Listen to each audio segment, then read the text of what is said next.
Alors, je vais vous montrer un extrait d'une vidéo qui est passée sur France 2 il y a quelques semaines. On regarde.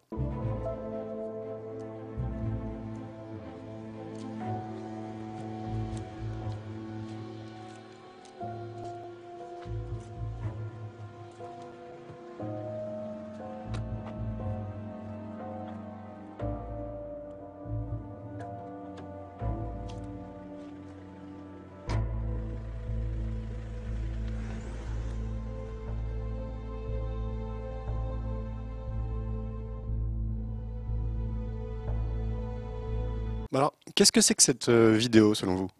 C'est mystérieux parce qu'il y a des hommes en noir, il y a un homme en noir qui rentre dans une voiture, on comprend pas trop. Il porte une mallette et peut-être qu'il y a des choses précieuses à l'intérieur comme de l'argent ou des armes. Je pense que c'est le début d'une série comme Section de recherche. Avance. Bah, moi, fais ce qu'on te dit, tout ira bien. Un peu comme une série d'action qui passe sur TF1, un peu comme Person of Interest. On vous surveille.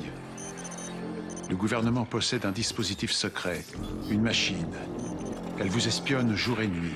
Ça me fait penser au début de mon drop.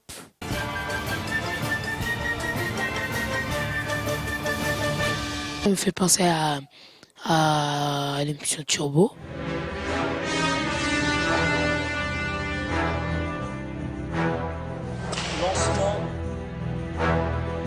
C'est un documentaire en fait. Un documentaire sur le président russe. Est-ce que vous connaissez le président russe? Vladimir Poutine. Je pense que je l'ai vu, des documentaires. Oui. Alors, un documentaire, c'est quoi selon vous? Un documentaire, c'est pour donner des informations. La différence entre une série et un documentaire, c'est dans une série, c'est souvent de la fiction, mais dans un documentaire, c'est vrai et il y a un sujet précis en fait. Je vous propose qu'on regarde un autre extrait donc de ce film, un extrait qui revient notamment sur la jeunesse de Vladimir Poutine. Le jeune Poutine montre peu d'intérêt pour l'école. Il préfère traîner dehors. Ses parents rentrent tard du travail, alors il est souvent seul. Il passe le plus clair de son temps dans la cour de son immeuble, avec les ados du quartier. Dans le fond de sa cour, il y avait des hangars abandonnés. Les gosses y fumaient et il y avait des gars plus âgés. Beaucoup étaient des voyous. D'ailleurs, certains d'entre eux ont fini en prison. Vladimir est attiré par cet univers de combines et de violence. Malgré son jeune âge, il parvient à s'y faire une place, à la force des poings. C'était un bagarreur. Et quand il se bagarrait, il allait jusqu'au bout. Dès qu'il se retrouvait dans une histoire, on savait que le gars en face allait être dans de mauvais draps. Je lui disais, t'es le plus petit, ils vont te taper. Et lui répondait, si quelqu'un me touche, je lui saute dessus. Et je vais tellement m'accrocher et le griffer que je vais lui arracher la gorge.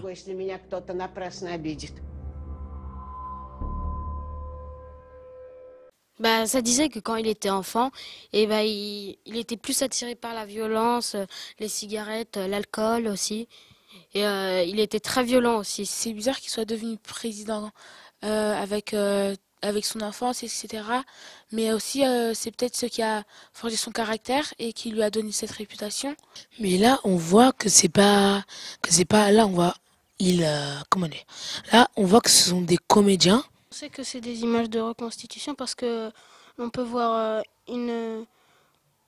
parce que ça serait compliqué un peu de prendre exactement les images de son enfance. Ça peut pas être des images vraies parce que je pense pas qu'à son âge il se serait dit on va se filmer parce que quand je serai plus grand on va faire un reportage sur moi. Je pense que ça sert à rendre le documentaire plus réaliste. Mais le défaut des images de reconstitution, c'est le fait de montrer quelque chose qui est dans lequel on n'est pas vraiment sûr que ça s'est vraiment passé. Qu'est-ce qu'on peut dire sur la façon dont c'est filmé? Bah déjà il n'y a pas beaucoup de lumière, c'est noir et on voit des gens se bagarrer, on voit des bouteilles, on voit des cigarettes et de l'alcool. Ça a filmé en montrant que ça fait un peu peur, un petit peu ce côté qui fait peur. En plus le côté plus sombre, ça donne vraiment une intensité. C'est filmé un peu comme les reportages ou les documentaires comme Crime. Alors, Odile aurait-elle pu faire de son fils un complice manipulable? Ou enquête criminelle. C'est au rez-de-chaussée de la maison que Laurent, hors de lui, serait devenu totalement incontrôlable. Après, la musique aussi joue un rôle important. Ça fait penser un peu au film de Parrain.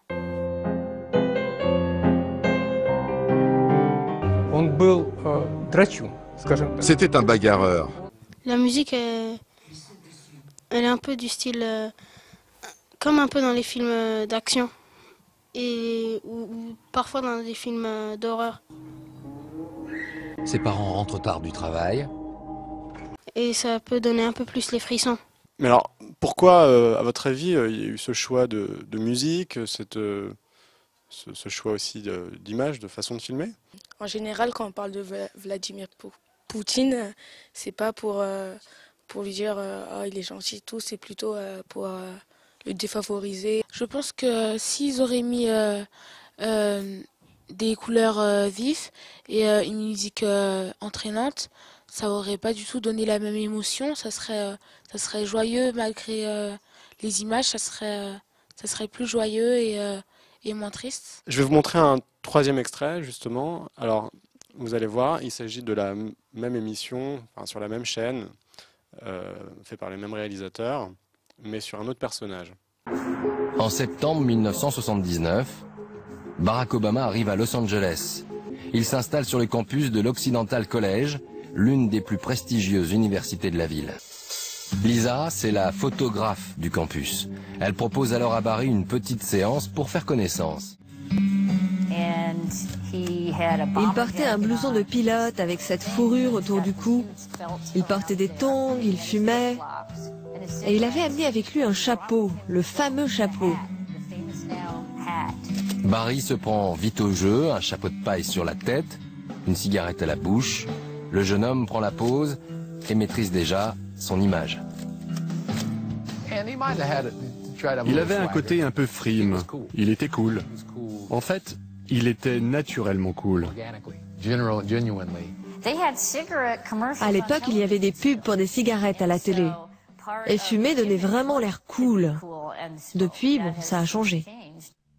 Cool et bon camarade. C'est l'image que doit avoir un président, car il a fait de bonnes études, c'était un bon camarade, il était à l'aise avec les caméras. Je pense que Barack Obama, il avait une meilleure image que Vladimir Poutine, parce qu'il fumait pas, il prenait pas d'alcool.